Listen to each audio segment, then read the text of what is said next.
नाज़रीन अस्सलाम वालेकुम। नाज़रीन, पाकिस्तानी सियासत की एक रीत है कि रात गई बात गई, लेकिन फवाद चौधरी साहब ने जो आग लगाई, फवाद चौधरी साहब ने जो कंट्रोवर्सी पैदा की वॉइस ऑफ अमेरिका के अपने इंटरव्यू के साथ, और कल जो तू मैं हुई है कैबिनेट के अंदर, जहां फवाद चौधरी भी मौजूद थे, जहां फैसल वाडा ने बाज़ और मिनिस्टर्स के नाम लिए बगैर जो हमले किए, उससे जो सियासी हलचल पैदा हुई है, जो एक कंट्रोवर्सी ने जन्म लिया, उसकी बाज़गश्त आज भी पाकिस्तानी सियासत पे और पाकिस्तानी मीडिया पे बड़े वाज़ेह अंदाज में देखी जा सकती थी। आज फवाद चौधरी की और असद उमर साहब की मुलाकात भी करवाई है गालिबन उस्मान डार साहब ने। इस मुलाकात के हवाले से कोई प्रेस रिलीज़ तो हमारे सामने नहीं आई, लेकिन जो चीज़ हमें सुनने में आती है वो ये है कि असद उमर और शाह महमूद कुरैशी साहब दोनों ने ही वज़ीर आज़म पाकिस्तान जनाब इमरान खान साहब को अपनी वजाहत भी दी है, और शायद उन्होंने फवाद चौधरी के हवाले से प्रोटेस्ट भी किया। दोनों मिनिस्टर्स ने, दोनों सीनियर रहनुमाओं ने, असद उमर ने और शाह महमूद कुरैशी ने मीडिया पे कोई कमेंट नहीं किया, उन्होंने मीडिया से कोई बात नहीं की।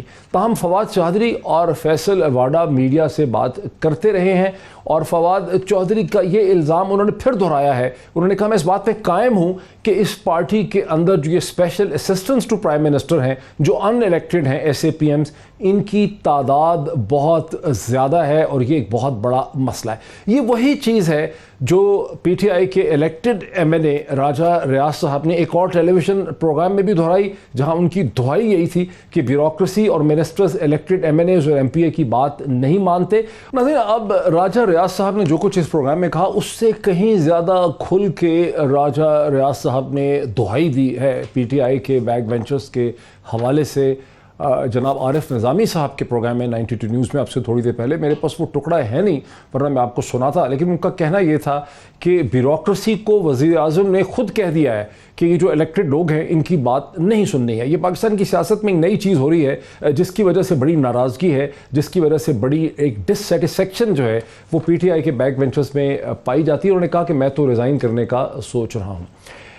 अब किस किस्म की सूरत है? यूँ तो आज गुलाम सरवर साहब ने भी बहुत ही अहम बात की है एविएशन मिनिस्टर ने PIA के हवाले से, लेकिन वो मैं फिर उसकी बात करूँगा। लेकिन इसी चीज़ के ऊपर मैं बात का आगाज़ करना चाहूँगा अपने पैनल के साथ। मुझे इस वक्त ज्वाइन कर रही हैं बैरिस्टर मलिका बुखारी साहिबा, जो बरतानिया में कानून की प्रैक्टिस करती रही हैं, इस वक्त पार्लियामेंट्री सेक्रेटरी हैं लॉ एंड जस्टिस की, पाकिस्तान तहरीक इंसाफ की रहनुमा है, मेरे साथ हैं इस वक्त एक वीडियो लिंक के ज़रिए। मुझे ज्वाइन कर रही हैं जनाब शर्मिला फारूकी साहिबा, MPA हैं, सिंध से हैं, पाकिस्तान पीपल्स पार्टी की प्रोमिनेंट रहनुमा हैं। मुझे ज्वाइन कर रहे हैं सेनेटर जावेद अब्बासी साहब, जो इससे पहले PMLN के रहनुमा हैं, PMLN के MPA भी रह चुके हैं एबटाबाद के इलाके से, और सेनेट की जो स्टैंडिंग कमेटी है लॉ के हवाले से उसे हेड भी करते हैं। Very warm welcome to all my guest. Barrister Malika Bukhari साहिबा, आपकी जमात के अंदर एक जो डिससेटिस्फेक्शन पाई जाती है प्राइम मिनिस्टर की पॉलिसीज़ के हवाले से कि प्राइम मिनिस्टर ने अपने आगे पीछे SAPMs का ढेर लगा लिया है, यही चीज़ फवाद चौधरी भी कह रहे थे, यही चीज़ अब राजा रियाज भी कहते नज़र आ रहे हैं। क्यों इतनी डिससेटिस्फेक्शन आपकी जमात में पाई जा रही है? इसकी अहमियत क्या है? Thank you Moeed for inviting me to your show. देखिए मोईद साहब, पहली बात तो ये है, जहाँ तक फवाद चौधरी साहब के बयान की बात है, कल भी पाकिस्तान के नेशनल टेलीविजन के ऊपर बहुत सारी देर ये बयान चलता रहा, इस पर बाज़ गश्त हुई, बड़ी गुफ्तगू हुई, और हम बारहा यही कह रहे हैं कि फवाद चौधरी साहब का बयान या किसी और मेंबरान पार्लियामेंट मोहतरम का बयान उनकी इनफरादी राय है, मजमूई राय नहीं है। फवाद चौधरी साहब हमारे लिए बहुत एहतराम हम उनका करते हैं, लेकिन उनकी इस स्टेटमेंट की हम कैबिनेट मेंबर हैं, पार्टी के इश्यूज को जी बिल्कुल है, लेकिन उन्होंने कहा है इंटरव्यू के अंदर कि ये मेरी इनफरादी राय है और शायद मैं गलत हो सकता हूं, और वो गलत है क्योंकि पाकिस्तान तहरीक इंसाफ एक आमिराना सोच नहीं रखती, इसलिए उनको इख्तिलाफ राय की जगह कैबिनेट मेंबर्स की इनफरादी राय हो सकती है क्या? आप तो बरतानिया से बैरिस्टर मलिका बुखारी, आप तो बरतानिया से बहुत काम करके आई हैं, आप सीनियर बैरिस्टर हैं। क्या कैबिनेट मेंबर्स की वेस्टमिंस्टर पार्लियामेंट्री सिस्टम के अंदर इंडिविजुअल राय होती है जो बैठ के वो टेलीविजन प्रोग्राम्स में दें? देखिए, फवाद चौधरी साहब ने वजाहत पेश कर दी कि ये मेरी इनफरादी राय है, ये मेरा अपना एनालिसिस है, उसी इंटरव्यू में कहा, तो ऑफ कोर्स हम उनकी बात के ऊपर यकीन करेंगे और वो इसके ऊपर स्टैंड बाय कर रहे हैं कि उनकी इनफरादी राय है। और पाकिस्तान तहरीक इंसाफ की जो पॉलिटिकल पार्टी है, उन्होंने कभी ये मजमूई राय नहीं ली किसी भी पाकिस्तान की पार्टी के लीडर के बारे में या वजीर आजम या पॉलिसीज के बारे में। पहली बात तो ये, और हमारी पार्टी की एक आमिराना सोच नहीं है, एक जमहूरी सोच है, और हमारी पार्टी के टेबल के ऊपर डिसेंट की, इख्तिलाफ राय की बहुत जगह है और ये चीज़ें पार्टी के अंदर होती हैं। अगर आप देखें हिस्टोरिकली पाकिस्तान मुस्लिम लीग नवाज के चौधरी निसार साहब की क्या उनकी डिस्पोजिशन थी, आप देखें कि चाचा और भतीजी के अंदर एक जंग है, दो धड़े हैं। पाकिस्तान पीपल्स पार्टी की, सिंध की पार्टी के अंदर किस किस्म के इश्यूज हैं, तो पार्टियों के अंदर इख्तिलाफ राय होता है, कभी कभी धड़े भी होते हैं, लेकिन ये कोई ऐसी हैरान कुन और कोई ऐसी अलार्मिंग सिचुएशन नहीं है। आई थिंक ये जमहूरियत का पार्ट है और इसको इतना फरोग देना,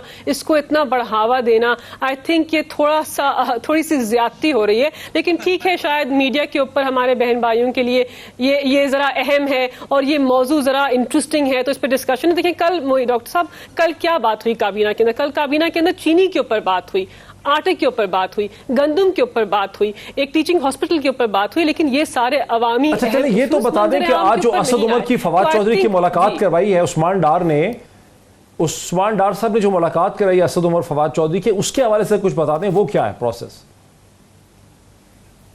देखिए डॉक्टर साहब, मेरे पास इस वक्त ऐसी कोई इन्फॉर्मेशन नहीं है कि दोनों के माबैन कोई मुलाकात हुई है, लेकिन अगर हुई भी है तो दोनों एक ही पार्टी के रहनुमा हैं।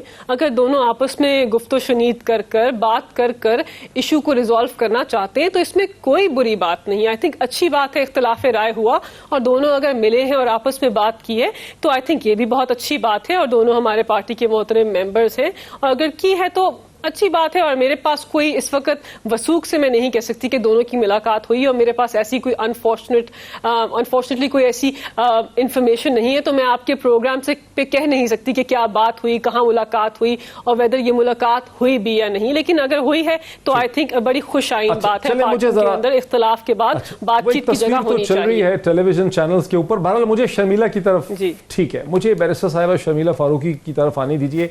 शर्मिला फारूकी साहब, कल से पाकिस्तान तहरीक इंसाफ तमाम टेलीविज़न प्रोग्राम्स के अंदर एक बात को दोहरा रही है। वो ये कह रही है पीटीआई के लोग कि हम एक बुनियादी तौर पे मगरबी तर्ज की जमहूरी सियासी जमात हैं जहाँ पे लोगों की अपनी ओपिनियन भी होती है, जहाँ इख्तलाफ राय का खुल के इजहार किया जाता है। हमारे यहाँ डिसेंट है, हमारे यहाँ हमारा जो प्राइम मिनिस्टर है वो अपने सामने अपनी नुक्ताचीनी को बर्दाश्त कर लेता है। ये कोई डिनेस्टिक पार्टी नहीं है पीपल्स पार्टी या PMLN की तरह, जहाँ लोग नवाज शरीफ साहब से और आसिफ अली जरदारी से डर के रहते हैं, जहाँ लोगों को उनके सामने या उनके बारे में बात करने की हिम्मत नहीं होती है। क्या इस एक्सप्लेनेशन से आप एग्री करती हैं और आपकी पार्टी दर हकीकत एक डिनेस्टिक पार्टी है जहाँ कोई बोल ही नहीं सकता? शुक्रिया डॉक्टर साहब। देखिए, पहली बात तो ये है कि जब आप एक सियासतदान होते हैं और एक सियासी जमात से मुंसलिक होते हैं और बिलखुसूस जब आप एक काबीना का हिस्सा भी होते हैं तो आपकी कोई इनफरादी राय नहीं होती है।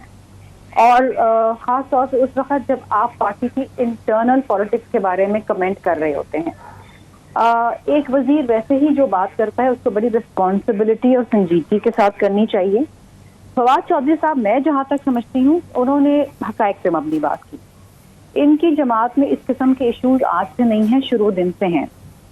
हम भी सुनते आते हैं कि जनाब एक जहांगीर तरीन साहब का ग्रुप है, शाह महमूद कुरैशी साहब का ग्रुप है, फिर हम ये भी सुनते थे कि मरहूम नईमुल हक साहब, वो भी, उनका भी एक ग्रुप था। तो ये हकीकत सिर्फ ये है कि फवाद चौधरी ने बाहर आके मीडिया के सामने ये बात कर दी। धड़े पार्टीज के अंदर होते हैं, पॉलिटिक्स भी होती है, कंपटीशन भी होता है, लेग पुलिंग भी होती है, लेकिन जिस हद तक PTI में होती है और नहीं, तो आप फिर मलिका बुखारी को सपोर्ट ही कर रही हैं ना? वो भी यही कह रही हैं धड़े भी होते हैं, ग्रुपबंदी भी होती है, लोगों की डिफरेंट ओपिनियंस भी होती हैं। आप ये भी कह रही हैं कि फवाद चौधरी जो कुछ कहा सही कहा, गलत भी कुछ नहीं कहा। इस हद तक नहीं होती कि आप पार्टी के स्ट्रक्चर को नुकसान पहुंचाएं और आप पार्टी की जो लीडरशिप है उसको नुकसान पहुंचाएं। तो फवाद चौधरी ने फिर नुकसान पहुंचाया?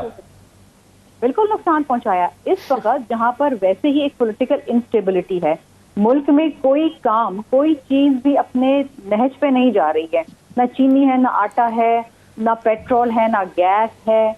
कोरोना वायरस से लोगों की अमवात हो रही है, लोगों के पास अस्पतालों में जगह नहीं है। ऐसे माहौल के अंदर तो इस किस्म की बात मैं समझती हूँ नहीं होनी चाहिए थी। अच्छा। और इस वक्त कैबिनेट से एक आवाज आनी चाहिए थी, वो ये होनी चाहिए थी कि हमने इस वबा का मुकाबला करना है, किस तरीके से करना है, क्या प्लान ऑफ एक्शन है, क्या नेशनल स्ट्रेटजी है।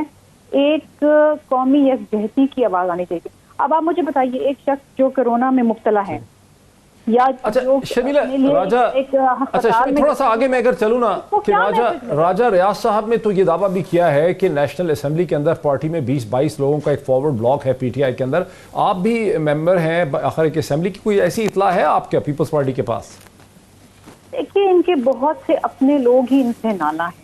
नदीम अफजल चंद साहब जो है, हालांकि हमारी जमात से गए, वो छुट्टी लेके चले गए, वो वापस नहीं आने वाले। इसी तरीके से ऐसे बहुत से इनके नहीं, अपने किसी धड़े की खबर है आपके पास? हो सकता है, व्हाई नॉट। पंजाब असेंबली में तो हम सुन रहे हैं कि 15 से 20 आज एक खबर ये भी थी कि पीपल्स पार्टी के एक डेलीगेशन ने मुलाकात की है बीएनपी बलूचिस्तान जो नेशनल पार्टी है उनके धड़े के साथ मुलाकात की, जिसे सलीम मांडवे वाला हेड कर रहे थे। ये मुलाकात हुई है, इसकी खबर तो चलती रही है बीएनपी के साथ। देखिए, मैं तो इस बात की किसी किस्म की कोई तस्दीक नहीं कर सकती, क्योंकि मुझे ऐसी कोई इत्तला नहीं है। अच्छा, लेकिन देखिए, सियासी जमातों के अंदर डायलॉग भी होते हैं, सियासी जमातों। लेकिन करेंगे क्या आप? नंबर्स तो आपके फिर भी पूरे नहीं होते। बीएनपी से मुलाकात करके क्या कर रहे हैं? अगर किसी को तहफ़्फ़ुज़ात हैं और वो अपनी शिकायत कहीं और जाके सुनाना चाहते हैं, तो हम किसी को मना नहीं कर सकते, हम दरवाजे अपने बंद नहीं कर सकते। सियासत में डायलॉग जारी रहना बहुत जरूरी है। अच्छा, अगर ये नहीं सुनेंगे तहफ़्फ़ुज़ात अपने, चलिए जरा मुझे तो कोई और तो सुनेगा। जावेद अब्बासी साहब की तरफ आने दीजिए, बड़ी पेशेंस से। जावेद अब्बासी साहब, बड़ी तहम्मुल से आपने ये सारी गुफ्तगू सुनी, पेशेंस से मैं आपको शुक्रगुजार हूँ। ये बताइए कि ये जो एक सारी कशमकश चल रही है गुज़िश्ता एक हफ्ते से और फिर ये गुज़िश्ता 48 घंटों से फवाद चौधरी साहब के बयान के बाद, आपको लगता है कि यहाँ पीटीआई के अंदर कोई फॉरवर्ड ब्लॉक बन सकता है? बिस्मिल्लाहिर्रहमानिर्रहीम। बहुत शुक्रिया डॉक्टर साहब। डॉक्टर साहब, एक टाइमिंग बड़ी इंपॉर्टेंट है। फवाद चौधरी ने जो बात की है, उससे पहले मेंगल साहब ने बहुत इंपॉर्टेंट बातें की हैं नेशनल असेंबली में, और वो इत्तेहाद छोड़ के गए हैं। उसके अगले दिन सेनेट में बैरिस्टर सैफ ने बड़ी बातें की हैं जो उनका तल्लुक एमक्यूएम से साथ, वो बातें बड़ी सुनने वाली थी। और मैंने उसी वक्त उठ के कहा था सेनेट में, मैंने कहा कि मुझे अब लग रहा है कि ये कोई तब्दीली की आवाज़ चल पड़ी है। मैंने उसी सेनेट में भी कहा था कि मेंगल साहब की तकरीर के बाद और बैरिस्टर सैफ की तकरीर के बाद अब मैं समझता हूँ कि आवाज़ रुकने वाली नहीं है। फवाद चौधरी ने एक चार्जशीट पेश किया है, उसने एक बात नहीं, शाहजेहान बुख्ती को भूल गए आप?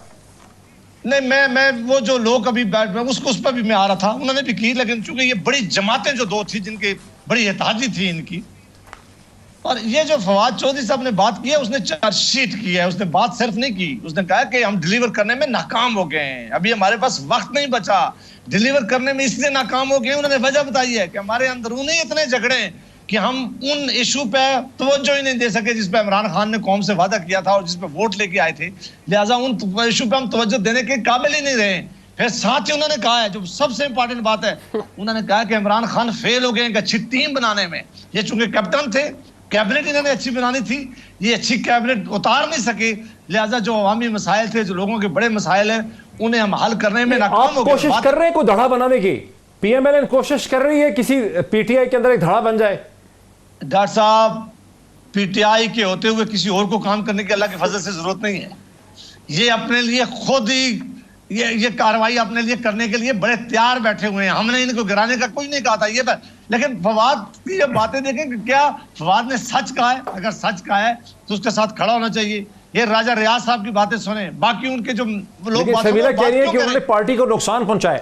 नहीं, बात क्यों? लेकिन शर्मिला कहती है उन्होंने अपनी पार्टी को नुकसान पहुंचाया, पार्टी डिसिप्लिन के खिलाफ था, क्या उनको करना चाहिए था ये?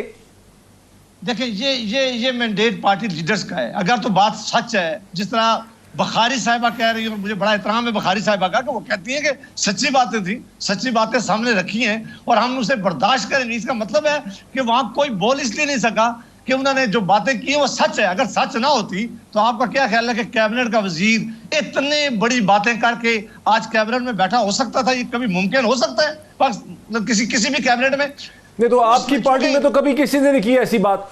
हमारी पार्टी में कभी ऐसा हुआ नहीं है, कभी ऐसा माहौल नहीं हुआ है। सबसे बेहतरीन एक्सपीरियंस लोग उतरे हैं, सबसे बेहतरीन डिलीवर किया गया। अच्छा, मैं फिर आता हूं आपके पास, सर साहब, मैं बड़ा एक इंपॉर्टेंट सवाल नहीं, मैं जरा मलिका को इस पे ले आऊं ना, फिर मैंने ब्रेक से पहले आपसे एक बड़ी इंपॉर्टेंट बात पूछनी है। मलिका बुखारी साहब, ये जो अचानक फॉरवर्ड ब्लॉक की बात राजा रियाज साहब ने छोड़ दी है, बाकी सब भी उम्मीद लगाए बैठे हैं, कोई आपको नजर आ रहा है? क्या आपकी पोजीशन है? कोई फॉरवर्ड ब्लॉक बन सकता है सेंटर में या पंजाब में आपकी पार्टी में? हाँ देखिए डॉक्टर साहब, देखिए ख्वाहिशात पे कभी कदगन नहीं लग सकती। ये मेरे मोहतरम कॉलीग हैं सेनेटर जावेद अब्बासी साहब, उनकी ख्वाहिश ज़रूर हो सकती है, वो ये चाह ज़रूर सकते हैं, ख्वाहिश भी कर सकते हैं कि पाकिस्तान तहरीक इंसाफ की हुकूमत अपने 5 साल कंप्लीट ना करे, पाकिस्तान तहरीक इंसाफ की हुकूमत के अंदर कोई एक फॉरवर्ड ब्लॉक बन जाए और जैसे ये कहते जा रहे हैं कोई इन हाउस चेंज आ जाए। लेकिन मुझे इनको बताना पड़ेगा कि ये सब ख्वाहिशात पूरी नहीं होगी, बिकॉज पाकिस्तान तहरीक इंसाफ के सारे मेंबरान पार्लियामेंट, हमारे सारे इत्तेहादी इमरान खान साहब की क़यादत में मुत्तहद हैं। देखिए इख्तलाफ होता है, इख्तलाफ क्यों होता है मैंने आपको बताया है और आपने भी निशानदही की है कि मौरूसी सियासत के मुतहम्मिल नहीं है हम, मौरूसी सियासत को फरोग नहीं देते। जहां पे मौरूसी सियासत नहीं होती वहां इख्तलाफ राय जरूर होता है और हम उसको बर्दाश्त करते हैं, लेकिन उसके बाद सब वजीर आजम इमरान खान की क़यादत में यकीन रखते हैं। जहां तक एलायंस की बात है, देखिए BNP मेंगल और के साथ मुलाकात हुई, परवेज खटक साहब की मुलाकात हुई, साथ में असद उमर साहब की भी मुलाकात हुई और इश्यूज को रिजॉल्व कर रहे हैं। देखिए उनका बुनियादी इशू क्या है कि मुआहदों के ऊपर हमने अमल नहीं किया। देखिए हम उनकी सारी तरजीहात को मानते हैं, उनके तहफ़्फ़ुज़ात को भी मानते हैं, जो रफ्तार है मुआहदे पूरे होने की उसके ऊपर इख्तलाफ है और इंशाअल्लाह हम उनके जो इख्तलाफात हैं उनको हम समझेंगे, उनको दूर भी करेंगे और आप देखेंगे कि वापस तहरीक इंसाफ के साथ इत्तेहाद में आएंगे और ये पार्टी अपने मंशूर को आगे बढ़ाएगी अपने मेंबरान के साथ और अपने एलाइज के साथ भी। अच्छा जावेद अब्बासी साहब, मैं बड़ी तफसील से, मैं ब्रेक की तरफ जा रहा हूं। मैं जावेद अब्बासी साहब और फारूकी साहब, मैं बड़ी तफसील से आपके लिए एक सवाल रख के जा रहा हूं ब्रेक के बाद, और वो सवाल ये है कि अगर आप लोग फॉरवर्ड ब्लॉक बना भी लेंगे 20 लोगों का, तहरीक इंसाफ के पास 186 लोग हैं मखलूत हुकूमत के, उसमें 26 जो हैं वो डिफरेंट माइनॉरिटी पार्टीज़ के हैं, इंडिपेंडेंट्स हैं, 160 तो तकरीबन उनके अपने हैं। PMLN के पास 84 लोग अपने हैं, PPP के पास 55 अपने हैं, फिर MMA के कुछ लोग हैं, मिला के सारी ऑपोजिशन जो है और ANP वगैरह मिला के कोई मेरा ख्याल है 156 लोग बनते हैं। अगर कोई सारी पार्टीज भी PTI को छोड़ दें, फॉरवर्ड ब्लॉक भी बन जाए, तो हुकूमत फिर भी बड़ी मुश्किल है बनानी। अगर बन जाएगी तो सस्टेन नहीं हो सकती, उसके अंदर 6, 7, 8 किस्म के धड़े होंगे, तो फिर क्या हासिल करेंगे कोई फॉरवर्ड ब्लॉक से? या ये जो सारी बहस हो रही है इस पर PTI को कितना एक प्रैक्टिकली खतरा है, इस पर ज़रा बात करना चाहूँगा। मैं चाहूँगा जावेद अब्बासी साहब का भी और शर्मिला फारूकी साहबा का भी इस पर हम एक पर्सपेक्टिव ले लें, PPP का भी PMLN का, आफ्टर द ब्रेक। नाज़रीन वेलकम बैक। आपको याद होगा कि ब्रेक पे जाने से पहले मैंने शर्मिला फारूकी साहबा के लिए और जावेद अब्बासी साहब के लिए एक क्वेश्चन मैंने छोड़ा था। जावेद अब्बासी साहब, बहुत क्विकली, ये जो नंबर्स गेम है ये तो फिर भी पूरी नहीं होती। अगर PTI की हुकूमत फारग भी हो जाए तो कोई हुकूमत बनते नजर नहीं आती। देखिए डॉक्टर साहब, 2 तरह के PTI में लोग हैं। एक बुखारी साहबा की तरह इन्होंने PTI में ही रहना है, PTI के साथ है, उस एजेंडे और उस आइडियोलॉजी से भी शायद इत्तेफाक करती हूँ। एक वो लोग हैं जो PTI को हुकूमत बनाने के लिए आखिरी दिनों में लोग शामिल किए गए थे और जमात में भी आए थे, जोर से लाए गए थे, या खुद आए थे, या उनको लग रहा था कि हुकूमत की नहीं आनी है। वो किसी वक्त भी, किसी टाइम भी आप देखेंगे। नहीं, आप फॉरवर्ड ब्लॉक की बात कर रहे हैं ना, कितना बड़ा फॉरवर्ड ब्लॉक बन जाएगा अब्बासी साहब? ओहो, मेरा ख्याल है कि मैं भी कुछ नहीं कह सकता। 20 का, 25 का, 30 का। मैंने कहा कि हम ना गिरा रहे हैं, ना हम फॉरवर्ड ब्लॉक का इंतजार कर रहे हैं, ना हमारा किसी से रब्ता है, ना हम ये बात कह रहे हैं कि हम हुकूमत गिराने जा रहे हैं। हमारा ये मकसद ही नहीं है। मकसद ये है कि हुकूमत डिलीवर करने में बुरी तरह नाकाम हो गई है। मकसद ये है कि जो परफॉर्म करने में बुरी तरह नाकाम हो गए हैं। मकसद इनका है कि ये जो अभी कोरोना वायरस को हैंडल करने में नाकाम ये सिर्फ आपने तनकीद करनी है। नहीं, ये तो फिर आप तनकीद कर रहे हैं, ड्राइंग रूम डिस्कशन कर रहे हैं, इसका नतीजा कोई निकल नहीं सकता। देखें, नतीजे का क्या मतलब है कि आप हमसे ये तवक्को करते हैं कि हम कोई गैर आईनी तरीका अख्तियार करें? वो बिल्कुल हम नहीं करेंगे। ना ही हमें इनके किसी आदमी से राब्ता करने की मैं तो पूछ रहा हूं आपसे कि करेंगे क्या आप लोग? ये मुझे लग रहा है कि जो फवाद चौधरी ने कहा है वो बिल्कुल ठीक है कि ये हुकूमत शायद वो बकौल फवाद चौधरी की कि हम शायद 6 महीने मुकम्मल नहीं कर सकते। फ्यूचर में क्या होगा मैं उसको इस स्टेज पर प्रिडिक्ट करना नहीं चाहता। वो आने वाले वक्त जो अनफोल्ड इवेंट खुद अनफोल्ड होंगे और फिर उस वक्त तबसरा करेंगे। शर्मिला फारूकी साहिबा, अगर PTI की हुकूमत, इमरान खान की हुकूमत परफॉर्म नहीं करेगी, बजट ठीक नहीं होंगे, टैक्सेस इकट्ठे नहीं कर सकेंगे, एक्सपोर्ट नहीं बढ़ेंगे, एम्प्लॉयमेंट जनरेट नहीं कर सकेगी, डॉलर ऊपर जाता रहेगा, तो जाहिर है कि इलेक्शन में इनको बहुत बड़ी नाकामी हो जाएगी। लेकिन जब हम फॉरवर्ड ब्लॉक्स की बात करते हैं, नाराजगियों की बात करते हैं, 160 इनके मेंबर हैं, 26 उनके एलाइज हैं, पीपीपी के पास 55 लोग हैं, पीएमएलएन के पास 84 लोग हैं। सारी जमातें इकट्ठी कर लें, सबको मिलके भी अगर एक गवर्नमेंट बना दे पीटीआई को गिरा के इमरान खान के बजाय किसी और को, तो इंतहाई वीक गवर्नमेंट होगी, वो तो 6 महीने नहीं चल सकेगी। डॉक्टर साहब, let me make one thing very clear कि पीपल्स पार्टी कोई भी गैर आईनी कदम नहीं उठाएगी, ना कभी उठाया है। तो मुलाकातें क्यों कर रहे हैं? नहीं, देखिए सियासत में तो क्या मुलाकातें, डायलॉग तो जारी रहना चाहिए। वैसे ही दिल पिशावरी है, क्या है ये? देखिए अगर इनके अपने मेंबरान को तहफ़्फ़ुज़ात हैं और वो अपने तहफ़्फ़ुज़ात का इजहार करना चाहते हैं तो हम दरवाजे बंद नहीं कर सकते। नहीं तो आप साइकियाट्रिक कैथारसिस कर रहे हैं उनका, लेकिन आप उनको साइकोलॉजिकल सपोर्ट दे रहे हैं कि हम किसी को तोड़ने की कोशिश कर रहे हैं या हम किसी को गैर आईनी इक़दाम पे मजबूर कर रहे हैं या उनको इनकरेज कर रहे हैं। देखिए इनकी हुकूमत गिराने की किसी को जरूरत नहीं है, इनकी हुकूमत गिर चुकी है। आपने खुद ही अभी अपनी इस बात में बड़ा बुलंद बाला ये बात अया की है, ना पेट्रोल है, ना गैस है, ना चीनी है, ना आटा है, ना इनकी कोई स्ट्रैटेजी है कोरोना वायरस के हवाले से। खैबर पख्तूनख्वा के अंदर आप हाल देखें, डॉक्टर्स अगर वहां पर पर्सनल प्रोटेक्शन इक्विपमेंट मांगते हैं तो वहां पर उनको मारपीट की जाती है। डॉक्टर्स अगर कोई मशवरा देते हैं तो कहा जाता है कि सियासत है। लोकस के हवाले से देख लें, टिड्डी दिल के हवाले से, ये सिर्फ सिंध के अंदर 5 मिलियन हेक्टेयर जो है वो तबाह हो चुका है। ठीक है। और मैं आपको एक बात बताऊं कि इनकी जो हट दर्मी है, जो इनकी अना है और जो इनकी नाअहली है, उसने पूरे मुल्क में गयूर अवाम को जो है ना घुटनों से ले आई। और मैं चाह रहा था कि होगा क्या अब्बासी साहब, ये क्या वजह है कि पाकिस्तान पीपल्स पार्टी जो ज़्यादा मोहतात होती है वो मुलाकातें कर रही है बीएनपी मैंगल के साथ, वो ज़्यादा स्टेटमेंट्स दे रहे हैं, और पीएमएलएन जिसकी मेन जो बड़ी अपोजिशन जमात है, 84 लोग भी हैं आपके, आप खामोश हैं, आप लोग इनएक्टिव हैं, आप डोरमेंट हैं, आप कोई खुल के यानी फ्रंट विकेट पे नहीं खेल रहे पीटीआई के खिलाफ, क्या वजह है इसकी? देखिए हम क्या कह रहे हैं और हमारी लीडरशिप भी कह चुकी है और हम भी कह रहे हैं कि ये मुल्क की सूरत हाल में इस हुकूमत से नहीं चलाया जा सकता और ये मुल्क क्राइसिस में चला जाएगा, और क्राइसिस में चला गया और बजट जो है हमारा नेगेटिव हो चुका है। लिहाजा सोल्यूशन एक ही हल वो मैं दे रहा हूँ। हल यही है कि ये खुद इलेक्शन अनाउंस कर दे, इलेक्शन, यही इस पाकिस्तान का हल है। और इलेक्शन हो, फ्री एंड फेयर इलेक्शन हो, जिस जमात को लोग मंतखब करके भेजे वो पाकिस्तान को इस वक्त क्राइसिस से निकाले। इसके अलावा मुझे कोई हल नजर नहीं आता। अगर गिरा के कोई और सेटअप भी बनाया जाएगा, वो सेटअप बैरिस्टर मलाइका बुखारी साहबा, हमने ढूंढ लिया है, हमने हल ढूंढ लिया है। पीपीपी पीएमएलएन नहीं चाहते कि आपकी हुकूमत को इस तरह से गिराया जाए। वो कहते हैं कि आप लोग रियलाइज कर लें कि आपसे हुकूमत नहीं चल रही, आप इलेक्शन करवा दें फ्री एंड फेयर। देखिए डॉक्टर साहब, पाकिस्तान तहरीक इंसाफ को 23 साल की जदोजहद के बाद पाकिस्तान की आवाम ने इलेक्ट किया है, और पाकिस्तान पीपल्स पार्टी जो वफाक की अलामत थी, जो एक वफाक की पार्टी थी, अब सूबे के अंदर एक रीजनल पार्टी बन चुकी है, उनको भी रिजेक्ट किया। और पाकिस्तान मुस्लिम लीग नवाज जो मौरूसी सियासत की अलामत थी, उनको भी रिजेक्ट किया। तो हम जब दौरे हुकूमत में आए हैं और पाकिस्तान की आवाम को बसद एहतराम इनसे निजात मिली है, तो हम हरगिज पाकिस्तान की आवाम को मायूस नहीं करेंगे। हम मैंडेट लेके आए हैं आवाम का, हम अवामी नुमाइंदे हैं, आवाम की खिदमत करने आए हैं। हमारा अपना एक मैनिफेस्टो है, उसके अंदर एहतसाब है, उसके अंदर खिदमत है, और हम उसी के मुताबिक रिफॉर्म्स है और उसी के मुताबिक हम चल रहे हैं। आप कोई भी शोबा उठाकर देख लें, हम इनकी बातों के ऊपर रिलाय नहीं करेंगे, हम एदादो शुमार को देखेंगे, हम हकायक को देखेंगे। डॉलर की कीमत ऊपर मसलसल डॉलर राइज कर रहा है, एक्सपोर्ट्स नहीं बढ़ रही हैं, जीडीपी बढ़ नहीं रहा, टैक्सेस नहीं बढ़ रहे हैं, जॉब्स नहीं क्रिएट हो रही हैं, लोग फ्रस्ट्रेटेड हैं, शुगर की प्राइस आपसे कंट्रोल नहीं हो रही, तो वो कह रहे हैं कि ये चीजें आप मैनेज नहीं कर पा रहे।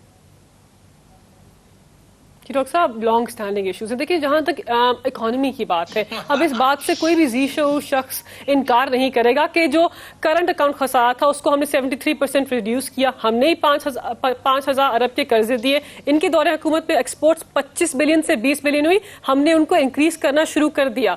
अब जुलाई से मार्च तक का आप FBR का अगर रेवेन्यू रिकॉर्ड देख लें, 17% इंक्रीज हुआ है। 8 लाख फाइलर्स हमने ऐड किए, इन्होंने FBR का रिफॉर्म नहीं किया। ये NFC की बात करते हैं, इनको पैसे तो जरूर चाहिए, आईन के मुताबिक चाहिए। पाकिस्तान के रिफॉर्म, टैक्स सिस्टम का रिफॉर्म भी करना था ताकि पाकिस्तान की हुकूमत पैसे भी इकट्ठे कर सके। ये कैसी इनकी मुआशी पॉलिसी थी कि पाकिस्तान को PMLN के दौरे हुकूमत में पहली दफा इन्होंने कॉटन का नेट इंपोर्टर बना दिया। ये कैसी मुआशी पॉलिसी थी कि इन्होंने सोचा कि पाकिस्तान के अंदर रुपये नहीं डॉलर प्रिंट करने की मशीन है। आपने पाकिस्तान की इंपोर्ट्स हद तक बढ़ा दी, डॉलर में पेमेंट की तो डॉलर को जनरेट कहां से करना था और पाकिस्तान की एक्सपोर्ट्स को गिरा दिया, अपनी लोकल इंडस्ट्री को तबाह कर दिया। ये डॉक्टर साहब पाकिस्तान के मुआशी हकायक है जिससे ये फेर लेते हैं अपना चेहरा। पीपल्स पार्टी की बात कर लीजिए, ये हमें कहते हैं हम नाअहल हैं। खुदारा आपने 2009 में पाकिस्तान के अंदर ये गर्दिशी कर्जों का अजाब पाकिस्तान की गरीब आवाम के ऊपर डाला था, हमने नहीं डाला। 1300 अरब का पाकिस्तान मुस्लिम लीग नवाज छोड़ के गए, हमने उसको 10 अरब से हर महीने कम किया। देखिए ये भी हकायक है। कोविड की बात करते हैं, आप कोविड को ले लीजिए। ये कहते थे कि एक अशराफिया की सोच के थ्रू लॉकडाउन लगाएं। लास्ट पॉइंट, हमने 1200 अरब का हिस्टोरिक प्रोग्राम दिया और अपनी आवाम को शर्मिला फारूकी साहब रुकिए जरा। शर्मिला फारूकी साहब, बैरिस्टर साहब रुकिए प्लीज। शर्मिला फारूकी साहब, जब आप लोगों की एफिशिएंसी की बात होती है, आज गुलाम सरवर साहब ने जो एविएशन मिनिस्टर हैं उन्होंने जो हक रखे हैं उसका एक टुकड़ा जो पीआईए के हवाले से जो हकायक उन्होंने रखे हैं उसकी एक झलकी छोटी सी मैं प्रोड्यूसर साहब से रिक्वेस्ट करता हूं जरा दिखा दें, फिर मैं आपसे पूछना चाहता हूं सवाल। सियासी बुनियादों पे लोगों को भर्ती तो किया गया, लेकिन आंखें बंद करके डिग्रियां भी जेली बनवा के दी गई और जेली लाइसेंस भी बनवा के दिए गए। अफसोस ज्यादा इस बात का। तो सर, है तो ये दुख की बात, अफसोस की बात और सबसे बढ़ के शर्म की बात कि हम दुनिया को मुंह दिखाने के काबिल नहीं है कि हमारे पायलट्स, जिसमें से 262 आउट ऑफ 860, 30% ऑलमोस्ट, उनके लाइसेंसेस फेक हैं, लाइसेंसेस ठीक नहीं है। उन्होंने एग्जाम्स प्रॉपर नहीं दिए, खुद नहीं दिए, उनका वो फ्लाइंग एक्सपीरियंस नहीं है। शर्मिला फारूकी साहब, अब ये बड़े एक अजीबोगरीब किस्म की बात है कि एयर ब्लू का हादसा होता है 2010 में, पता नहीं 2, 2.5, 3 साल तक कोई उसकी रिपोर्ट सामने नहीं आती। 2012 में होता है, आपकी गवर्नमेंट है उस वक्त, उसका भी कुछ नहीं आता सामने, बहुत देर तक कुछ नहीं आता। चित्राल का आज तक नहीं आया, गिलगित में भी ऑलमोस्ट नियर क्रैश हो गया, उसकी भी कोई बात नहीं है। लेकिन इस हुकूमत ने 1 माह के अंदर अंदर एयरबस की रिपोर्ट लेकर अपनी सारी इन्वेस्टिगेशन रख के आवाम के सामने कच्चा छट्टा पीआईए का रख दिया है और वो ये कह रहे हैं कि पीआईए की सारी इनएफिशिएंसी और फेलियर जो है वो आपकी पिछली दोनों जमातों की वजह से, खास करके आपकी जमात की वजह से है। और बिलावल भुट्टो जो है वो और ही स्टेटमेंट्स दे रहे हैं, सारी दुनिया कुछ और देख रही। क्या वजह है कि आप हकायक को तस्लीम नहीं कर रहे और अपनी इनएफिशिएंसी, इनकॉम्पिटेंसी नहीं मान रहे? डॉक्टर साहब देखिए, एक तो इसमें एक पहलू ये है कि अगर आप ये कह रहे हैं कि 40% पीआई के पायलट जो हैं उनकी जाली डिग्रीज हैं, तो व्हाट स्टॉप्स यू कि आप फौरी तौर पर उनको ग्राउंड करें। उनके नाम जो हैं वो कोर्ट्स में गए हुए हैं, स्टे लिया हुआ है। नहीं, उन्होंने तो स्टे लिया होगा ना, पायलट से लिया हुआ है। नहीं, आप उनको ग्राउंड करें। दुनिया में कोई भी अदालत, वो ग्राउंडेड ही है मेरा ख्याल है। नहीं, ग्राउंड नहीं है ना। क्या ये वो पायलट्स जिनको सस्पेंड किया है सीओ ने, वो उनमें से अक्सर फ्लाई वगैरह नहीं कर रहे। वो उनके मैं उनसे गुजारिश ये करूंगी आपके प्रोग्राम के तवज्जुह से कि बराए मेहरबानी बताइए कि ये कौन से अदवार के अंदर, अगर पीपल्स पार्टी के अदवार में हुई है बेशक बताइए, नाम लीजिए कि किसने जाली की डिग्रियां बनवाई, किसने इनको अपॉइंट किया, कहाँ पॉलिटिकल अपॉइंटमेंट हुई, कौन से सन में हुई, किस दौर में कितनी हुई और क्यों हुई, और फौरी तौर पर उनको आप बर्खास्त करें, उनको ग्राउंड करें और उनके नाम बताएं। वो जो 262 पायलट का ये कह, आपको शक है कि ये पीएमएलएन के जमाने में हुई? नहीं, मैं देखिए, मुझे नहीं पता। इनको 2 साल लग गए, एक तैयारा क्रैश हो गया, 100 लोग जो हैं वो बेचारे शहीद हो गए, उसके बाद इनको ख्याल आया कि पीआईए के अंदर 40% लोगों की जो डिग्रियां हैं वो जाली हैं। इससे पहले उनको ख्याल नहीं आया था? इससे पहले क्या कर रहे थे, सो रहे थे ये? Did they need a plane crash and to kill? Abbasi साहब जब पीआईए को हुकूमत ने ठीक करना चाहा, एक बड़ा इफेक्टिव किस्म का सीओ लेकर आए, तो उसका रास्ता रोकने के लिए यूनियन जिनको आपकी और पीपीपी की सपोर्ट हासिल है वो लोग कोर्ट में चले गए। देखें, एक ये सवाल मेरा रख लें अपने पास, मुझे एक ब्रेक लेने के लिए कहा। मैं अब्बासी साहब ब्रेक ले लूं, सवाल मैंने आउट कर दिया, पर्चा आउट हो गया। आप सोच लें ब्रेक के दरमियान, उसके बाद वापस आके इसका जवाब आपसे लेते हैं आफ्टर द ब्रेक। नाज़रीन, welcome back. Senator Javed Abbasi साहब, पहले इस इशू को तो एड्रेस कर लें कि 4 बड़े एक्सीडेंट हुए पीआईए के और एयरलाइंस के पाकिस्तान में 2008 से लेके 2018 तक।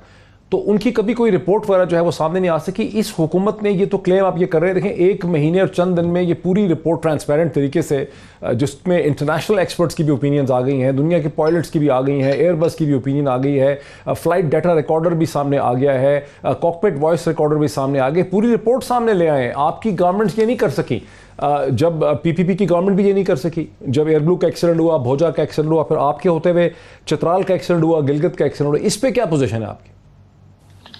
देखिए, एक तो अच्छी बात है कि अगर ये रिपोर्ट आई है और इंक्वायरी हुई है, और बिल्कुल ये बहुत अच्छी रवायत डालनी चाहिए कि अगर कोई ऐसा हो तो इसकी इंक्वायरी होनी चाहिए। लेकिन मैं बिल्कुल इस बात से इत्तेफाक करता हूँ कि ये अदारे जो हैं ये ठीक करने में सारी हुकूमतें नाकाम हो गई, और आज बदतरीन हालात हैं हमारी एयरलाइंस का भी, हमारी स्टील मिल का भी, हमारे रेलवे का भी, और इसमें कोई दूसरी राय नहीं है कि ये हुकूमतें ये काम नहीं कर सकती। मैंने अभी बजट स्पीच में सेनेट पाकिस्तान में कहा है कि इनका एक ही हाल है कि इनको प्राइवेटाइज किया जाए, इनको हवाले किया जाए लोगों के। हुकूमत से ना ये चला सकते हैं, इसमें यूनियन की रुकावटें हैं, इसमें बेशुमार मसाइल हैं, इसमें कोई दूसरी राय नहीं है। जब हमारा वक्त था तो ये 14,000 का नुकसान कर रहे थे, आज ये 28,000 रुपए का नुकसान कर रहे हैं, जिसको ये वो पैसा है जो खर्च करना चाहिए हमें एजुकेशन पे, हेल्थ पे। और सर्विस देखेंगे PIA में कोई बैठने के लिए तैयार नहीं है, ना ये इसकी कोई टाइमिंग है, जहाज गिरते हैं दुनिया में।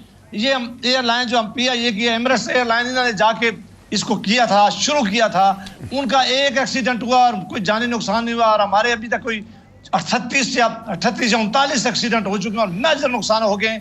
इसलिए इस अदारों को फौरी तौर पर, इनका एक ही हाल है कि इनको फौरी तौर पर इनको प्राइवेटाइज किया जाए, इनको बेचा जाए, उनके हवाले किया जाए, जो लोग चला सके। ना ये हुकूमतें पहले चला सकी हैं, ना ये हुकूमतें इनको बेहतर कर सकी हैं, और ना ही मुझे उम्मीद है कि ये बेहतर कर सकेंगे। इसका एक ही हाल है मेरी नजर में।